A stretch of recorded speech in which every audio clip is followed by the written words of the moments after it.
Crazy people, it's me आशीष। एक बार फिर मैं आप लोगों के सामने हाजिर हूँ एक नई वीडियो के साथ। इस वीडियो के अंदर हम लोग डिस्कस करने वाले हैं रीजनिंग के बारे में। और क्योंकि आज से जो हम अपनी रीजनिंग है वो स्टार्ट करने वाले हैं, तो इस रीजनिंग के अंदर मैं आप लोगों को समझाऊंगा, आप लोग को बताऊंगा एनालॉगी क्या होती है।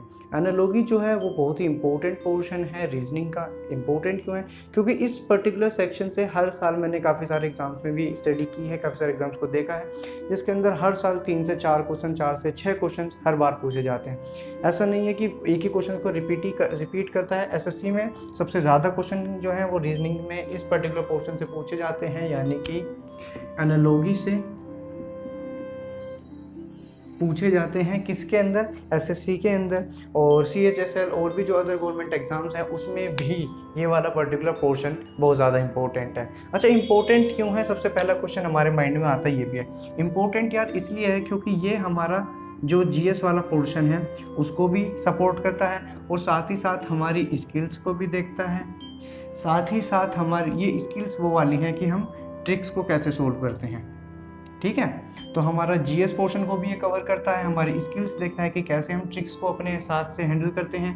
साथ ही साथ हमारी एक चीज़ और देखता है, यानी कि हमारी इंटेलिजेंस, कि हम एक पर्टिकुलर क्वेश्चन को कितने इंटेलिजेंस तरीके से करते हैं। And the most important thing जो यहाँ पे मैं ऐड करना चाहूँगा, एंड दैट इज़ टाइम।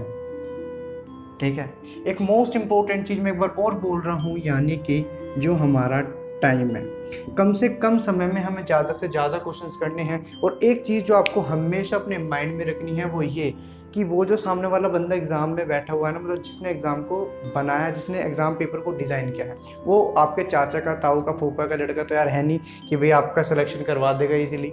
वो बैठा है ताकि वो आपको हटा सके। आप इजीली देखो यार, छोटी सी बात है समझने वाली, क्या कि सपोज एग्ज़ाम में 2 लाख लोग बैठे हैं। कितने लोग बैठे हैं? 2 लाख लोग। और इन 2 लाख में से सिलेक्शन हुआ केवल 30,000 का। 2 लाख लोगों में से सिलेक्शन हुआ 30,000 का, तो रह कितने गए? 1,70,000। भैया इस कैलकुलेशन क्यों करवा रहे हो यार? कैलकुलेशन करवाने का छोटा सा रीज़न है। देखो, पेपर बनाया एग्जामिनर ने, 2 लाख बच्चों ने पेपर दिया, 30,000 बच्चों ने क्वालिफाई किया और 1,70,000 बच्चे रह गए। तो एग्जाम वाले ने एक पेपर क्यों बनाया? ताकि वो 1,70,000 बच्चों को वहाँ से हटा सके। वो वहाँ से भीड़ कम कर रहा, और हमें उस भीड़ का हिस्सा नहीं बनना। हमें 30,000 बच्चों में से भी हमें सिर्फ और सिर्फ एक सीट के लिए लड़ना है। ठीक है ना, ये चीज़ हमें अपने माइंड में हमेशा याद रखनी है। साथ ही साथ हमें देखना है टाइम कि हम किस तरीके से टाइम को मैनेज करें, सो डैट हम जीएस, स्किल्स, इंटेलिजेंस हर चीज़ के पोर्शन में अपना अव्वल देते हुए, हर चीज़ के पोर्शन में अपना बेस्ट देते हुए हम एनालॉगी को एक अच्छे तरीके से कर पाएँ। नॉट इवन ऑल एनालॉगी, या फिर रीजनिंग को भी आप लोग बोल सकते हो कि रीजनिंग में भी हम अपना 100% दे पाएँ। ओके, तो यार अब मैं शुरू करता हूँ। मेरा डस्टर। ओके, तो यार अब मैं शुरू करता हूँ। ठीक है, इन सब चीज़ों को अपन लोग रफ करते हैं। और ये जो सारी चीज़ें हैं ये आज मैं आप लोगों की क्लास में मैं आपको पीडीएफ के थ्रू पढ़ाऊँगा। किसके थ्रू पढ़ाऊँगा? पीडीएफ की। वो जो आपकी पीडीएफ है वो पीडीएफ आप लोगों के राइट हैंड साइड पे या फिर इधर उधर की स्क्रीन पर आ रही होगी, आप लोग उसे देख लेना। ठीक है, तो आज की जो हमारी क्लास है वो किसके बारे में है? वो जो हमारी क्लास है वो है एनालॉगी के बारे में।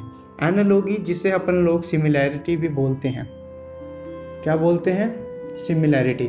सिमिलैरिटी वर्ड में, अच्छा, एनालॉगी या फिर इसको अपन लोग क्या बोलते हैं? सिमिलैरिटी भी बोलते हैं। सिमिलैरिटी वर्ड में एक और छोटा सा वर्ड छुपा हुआ है, डेट इज सिमिलर। क्या छुपा हुआ है? सिमिलर। सिमिलर का मतलब क्या होता है? समथिंग, मतलब एक जैसा सा। जैसे कि मैंने आपसे बोला knife to cut and pen to write. What does it mean? It means कि नाइफ जो हम यूज़ करते हैं, हम नाइफ यूज़ करते हैं कोई भी चीज़ काटने के लिए, जैसे चाकू, छुरी वगैरह हम लोग यूज़ करते हैं ना घर में भी। और पेन हम लोग यूज़ करते हैं लिखने के लिए, जैसे कि मैंने ये वाला मार्कर भी आप लोगों के सामने लिया हुआ है। ठीक है, तो अब एक पीडीएफ जो है वो आप लोगों के स्क्रीन पर आ रही होगी। मैं उस पीडीएफ के थ्रू आप लोगों को चीज़ें डिलीवर करने की कोशिश करता हूँ। होपफुली आप लोगों को अच्छा लगेगा पैटर्न। और अगर आप लोगों को लगता है कि भैया कोई चीज़ समझ में नहीं आ रही है, फिर कोई चीज़ है जो आपको दिक्कत कर रही है, आप लोग बेझिझक नीचे कमेंट सेक्शन में जाके कमेंट कर सकते हो। कोई रोक टोक नहीं है, कोई दिक्कत नहीं है। ठीक है, तो पीडीएफ आप लोगों के सामने आ रही होगी। तो इस पीडीएफ में देखो सबसे ऊपर लिखा हुआ है, ये चीज़ तो वैसे मैं ऑलरेडी आपको बता चुका हूँ। The meaning of analogy is similar properties और सिमिलैरिटी। जो चीज़ मैंने अभी आपको बताई कि समथिंग इज सिमिलर, जैसे कि नाइफ यूज़ करते हैं कटिंग के लिए और पेन यूज़ करते हैं लिखने के लिए। इसके अंदर और भी 2-3 चीज़ें लिखी हुई हैं, जैसे अगर आप देखो, okay, type, shape, size, trait and etcetera, properties. Okay, so यहाँ पे जो एक चीज़ और ये बताना चाहता है वो ये है कि ये जो सिमिलैरिटी है ना, ये सिमिलैरिटी देखो किसी भी तरह की हो सकती है। ये कोई भी टाइप को डील कर सकती है, ठीक है, ये कोई भी शेप को डील कर सकती है, ये कोई भी साइज़ को डील कर सकती है। इस तरीके से ये क्या होता है, मतलब एनालॉगी जो है या फिर जो सिमिलैरिटी है वो कैसे भी हो सकती है, किसी भी टाइप में, किसी भी शेप में, किसी भी साइज़ में। शेप के अंदर अगर मैं बात करूं तो मैं आपसे बोल सकता हूं ज्योमेट्री बॉक्स, ठीक है ना, तो जी भी मैंने शॉर्ट फॉर्म लिखी हुई है ज्योमेट्री बॉक्स, या फिर मैं आपसे बोल दूं लंच बॉक्स, LB। तो दोनों की शेप जो है वो सिमिलर होती है। कैसी होती है? रेक्टेंगल के जैसी, ठीक है। बात करूँ अगर मैं साइज़ की, तो साइज़ के अंदर भी काफ़ी सारे एग्जांपल्स हमारे हो सकते हैं, ठीक है, लेकिन इन एग्जांपल्स को अभी देने से ज़्यादा अच्छा है कि हम इनको क्वेश्चंस के साथ डील करें, तभी हमारे माइंड में भी ज़्यादा चीज़ें आ पाएंगी और हम इजीली उन चीज़ों को कर भी पाएंगे, ठीक है। ओके, अब ये जो आपके सामने यहाँ पे PDF है, इस PDF में एक छोटी सी चीज़ नीचे लिखी हुई है A और B की फॉर्म में। अच्छा भैया ये क्या है, अभी आप लोग को बताते हैं। यहाँ पे लिखा हुआ है ABCD, ठीक है। चलो इस पोर्शन में अगर मैं आप लोगों को बताऊं, या फिर इस चीज़ में अगर मैं आप लोगों को बताऊं, तो ये जो है, ये पहले हम देखते हैं कि सिंबल्स का मतलब क्या है। तो यहाँ पे जो है वो 2 सिंबल यूज़ हो रहे हैं। कितने सिंबल यूज़ हो रहे हैं यार? 2 सिंबल यूज़ हो रहे हैं, एक तो ये वाला और एक ये, ठीक है, 2 ही सिंबल यूज़ हो रहे हैं। ये वाला जो सिंबल है, इस सिंबल का मतलब होता है इज टू। क्या मतलब होता है? Is to. और जो ये वाला हमारा सिंबल है डबल विसर्ग वाला, ये सिंगल विसर्ग, ये डबल विसर्ग, ऐसे भी याद कर सकते हो, इसका मतलब होता है एज। क्या मतलब होता है? एज। ओके, यानी कि अगर मैं इन सिंबल्स का मतलब इस क्वेश्चन में लिख दूं तो क्या चीज़ें होंगी वो एक बार आप लोग को दिखाते हैं। अच्छा, इसको मैं ऐसे लिख सकता हूँ, A is to B as C is to D। अगर मैं इस चीज़ को और थोड़ा सा इलेबोरेट करके लिखूँ, खोल के लिखने की कोशिश करूँ, तो क्या मैं ऐसे लिख सकता हूँ? से यस और no. A is to B as C is to D, यानी कि A is to B का क्या मतलब है? A is to B का मतलब है कि जो रिलेशन A का B के साथ है, एज ऐसा सही रिलेशन C का D के साथ भी है। एक बार मैं और रिपीट कर देता हूँ, A का रिलेशन जो B के साथ है, ऐसा सही रिलेशन C का D के साथ है। हमारी क्लास शुरू हो और मारकर ना गिरे, it doesn't possible baby. Okay, so A is to B as C is to D, ये चीज़ हमारे छोटे से क्लियर हुई। ओके, अब चलो मैं इसको छोटे से एक एग्जांपल से और आप लोगों को समझाता हूँ। A B की जगह में एक रियल लाइफ एग्जांपल ले लेते हैं। चलो मैं लेता हूँ एग्जांपल, चलो ये लेते हैं, लेट अस से एस्पिरिन को यूज़ करते हैं हम हेडेक में। अच्छा, मैं बोल क्यों रहा हूँ, मुझे तो लिखना है सिर्फ।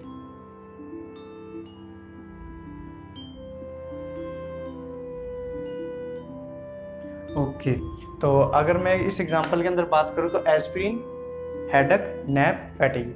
अगर मैं इस चीज़ को और जैसे हमने पहले डिस्कस किया इज टू एज के साथ, उसके साथ लिखूँ तो क्या मैं यहाँ पे लिख सकता हूँ? इसका मतलब होता है इज टू, इसका मतलब होता है एज, इसका मतलब होता है इज टू। देखो अभी मैं ये सोच के चल रहा हूँ कि आप लोगों को एनालॉगी का ए भी नहीं पता, यही रीज़न है कि मैं इज टू एज ये सब चीज़ें लिख रहा हूँ। बाकी जब हम लोग क्वेश्चंस के अंदर डील करेंगे तब ये चीज़ लिखने की कोई ज़रूरत नहीं है। इवन तब तो हम इन चीज़ों को पढ़ेंगे भी नहीं, तब तो हम सीधा क्वेश्चंस को डायरेक्ट डील करेंगे। अभी फिलहाल मैं आप लोगों को समझा रहा हूँ, चीज़ों को क्लियर करवा रहा हूँ, यही ज़रूरत पड़ पा रही है कि मुझे ये सब चीज़ें जो है वो आपको क्लियर करवानी पड़ रही है। ठीक है, हाँ है, ठीक है। तो एस्पिरिन इज टू हेडेक, यानी कि एस्पिरिन का रिलेशन हेडेक के साथ है, लेकिन कैसे रिलेशन? मैं यहाँ पे लिख सकता हूँ कि एस्पिरिन क्या होती है? एस्पिरिन एक तरह की मेडिसिन होती है। क्या होती है? मेडिसिन होती है जो क्या करती है? रिलीव करती है। रिलीव या फिर रिलीव्स लिख सकते हो आप, जो भी आप चाहो, ठीक है ना।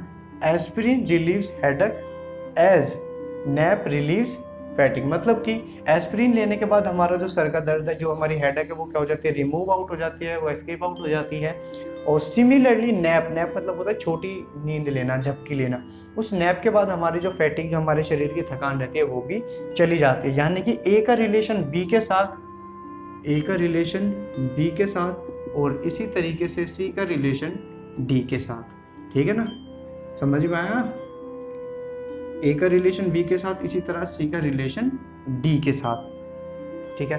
ओके, अब चलते हैं एक छोटी सी चीज़ और देखते हैं यार। अभी जो हमने ये वाला एग्जांपल देखा एस्प्रिन वाला, नैप वाला, इसमें हमने एक चीज़ देखी कि इसमें ए रिलेट कर रहा था बी के साथ और सी रिलेट कर रहा था डी के साथ, मतलब ये इसके साथ, ये इसके साथ। इस तरीके से हम क्या कर रहे थे, क्वेश्चन को डील कर रहे थे, ठीक है। और लेकिन ऐसा ज़रूरी नहीं है, most of the time cases ऐसे भी होंगे जिसमें ए रिलेट करेगा हमारा सी के साथ और डी रिलेट करेगा बी के साथ, यानी कि इसका रिलेशन इसके साथ होगा, ठीक है, और इसका रिलेशन इसके साथ होगा, ठीक है। ये चीज़ जो है वो चीज़ भी हम बैक टू बैक अपने जैसे हम क्वेश्चंस को करेंगे, चीज़ों को करेंगे, उनके दौरान भी हम इन सब चीज़ों को समझेंगे, जानेंगे, भालेंगे, देखेंगे।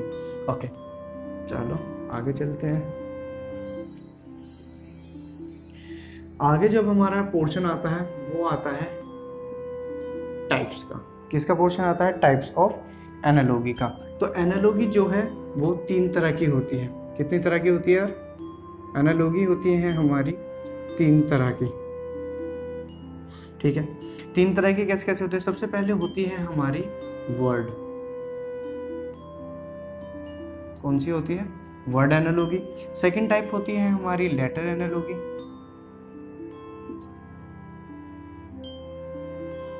और थर्ड टाइप होती है हमारी नंबर एनालॉजी, ठीक है। फर्स्ट टाइप हमारा होता है वर्ड एनालॉजी, सेकंड होती है लेटर एनालॉजी, और थर्ड होती है हमारी नंबर एनालॉजी।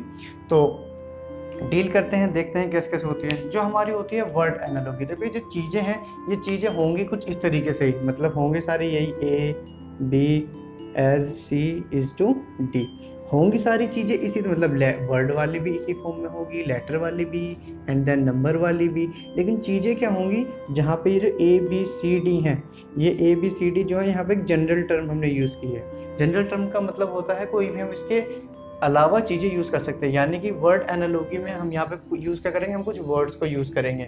लेटर एनालॉजी में हम लोग यहाँ पे क्या यूज़ करेंगे, लेटर एनालॉजी में हम यूज़ करेंगे A B C D E F, यानी कि कुछ अल्फ़ाबेट्स को हम लोग यहाँ पे यूज़ करेंगे। और नंबर एनालॉजी में क्या होगा, हम ए बी सी डी के जगह कुछ नंबर्स को यूज़ करेंगे, ठीक है।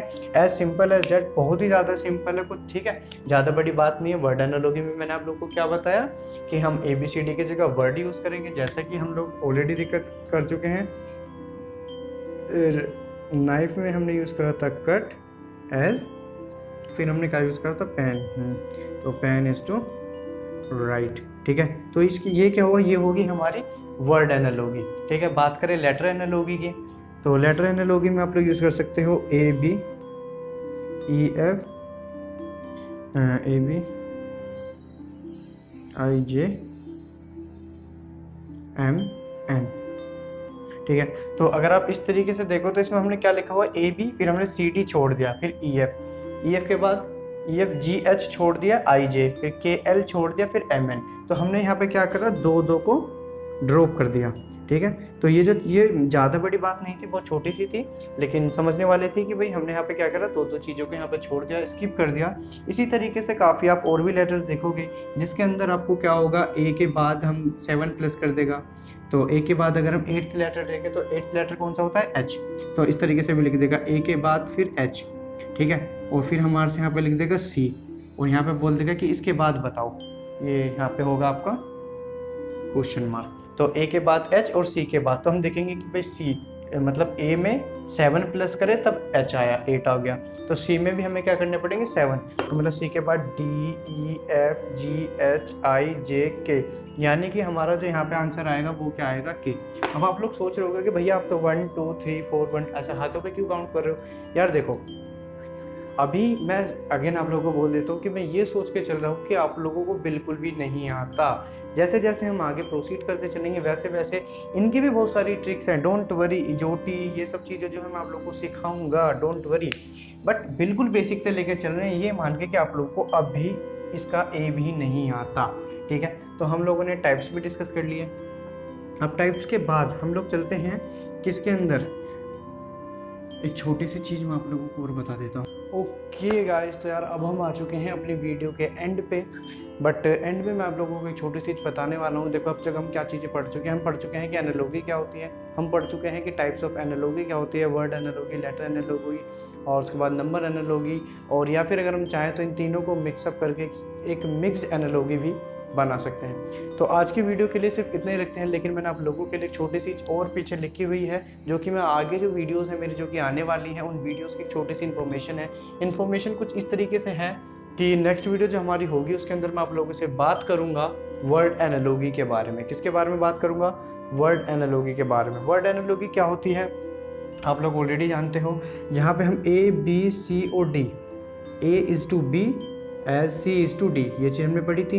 ए बी सी डी, इनकी जगह हम क्या यूज़ करेंगे? कुछ वर्ड्स को यूज़ करेंगे, और वो जो वर्ड्स हैं हमारे, वो वर्ड्स कुछ इस तरीके से होंगे, यानी कि वो कंट्रीज़ और उनकी कैपिटल हो सकती है, वो कंट्री या उसकी करेंसी हो सकती है, वो क्वांटिटी या यूनिट हो सकती है, वो इंडिविजुअल कोई भी एक पर्टिकुलर ग्रुप हो सकता है वो एनिमल्स के बारे में हो और उनके चाइल्ड यानी कि उनके यंग वन, जो उनकी आने वाली पीढ़ी है, उनके बारे में चीज़ें हों।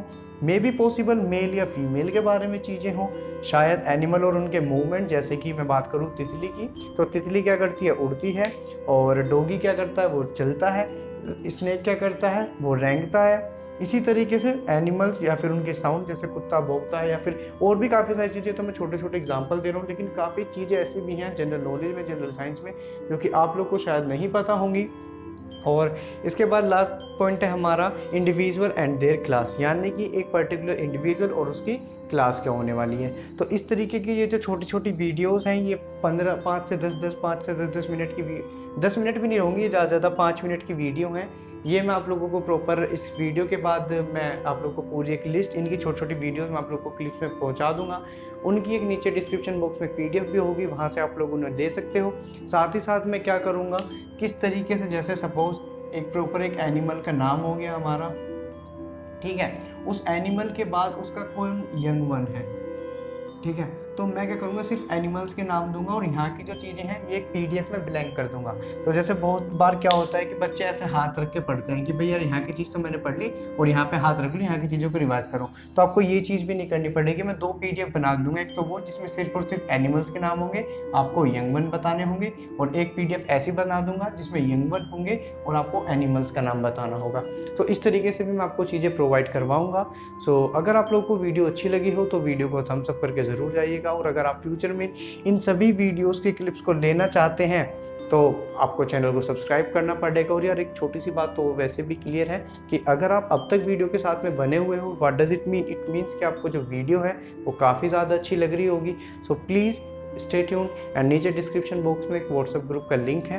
अगर आपको इस वीडियो से रिलेटेड या फिर आने वाले इस तरीके की किसी भी वीडियो से रिलेटेड कोई क्वेरी हो, कोई डाउट हो, कोई भी इन्फॉर्मेशन आप लोगों को चाहिए related to any government exam, तो आप लोग नीचे व्हाट्सएप ग्रुप में जाके कमेंट कर सकते हो मुझे, आशीष शर्मा को।